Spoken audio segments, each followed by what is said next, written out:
Okay, so I just wanted to quickly show you my chainsaw, highly modified chainsaw. This is a stihl ms250. The carburetor has been ported, airbox ported. It needs that, believe it or not. I've tested. The fan is slightly modified for increased airflow.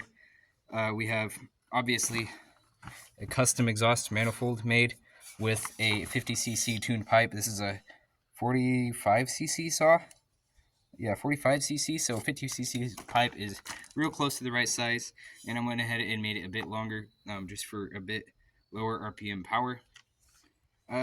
It's got a stihl light 04 bar on it, and that's about it. It just, like I said, some obviously tune modified carburetor so I could tune it enough, and I ported the carburetor quite a bit. I cut down the screws and the throttle little rods and stuff. So let's fire it up for you guys, and I should probably wear ear protection because this thing is stupidly loud.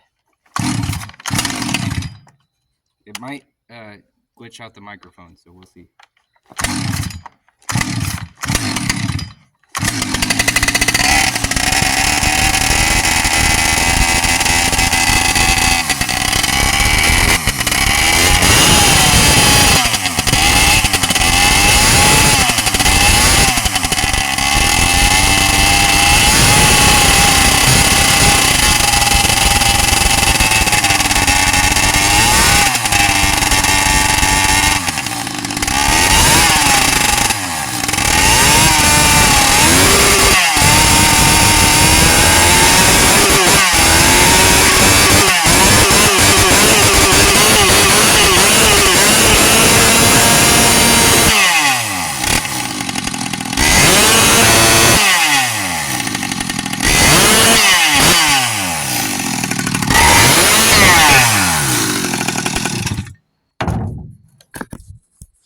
So I want to quickly explain what you heard.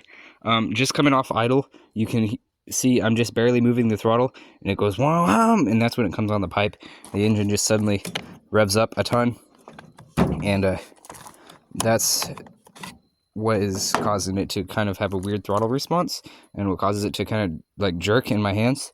It just hits that pipe, and it's like the torque just goes crazy.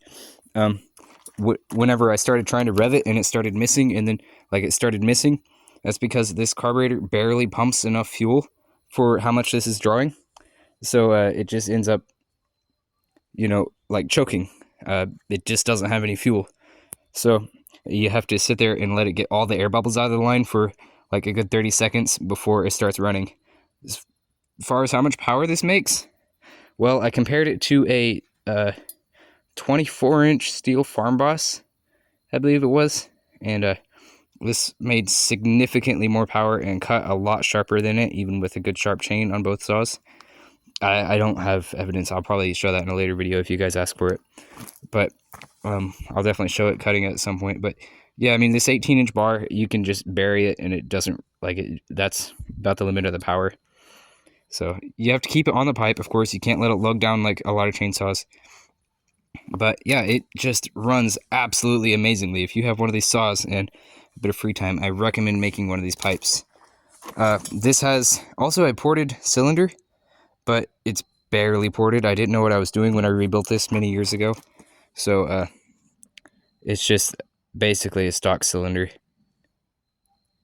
All in all, huge fan of this modification. I think it looks completely ridiculous, and it's a great conversation starter. Everybody asks about this thing. It runs absolutely amazing. I love this chainsaw.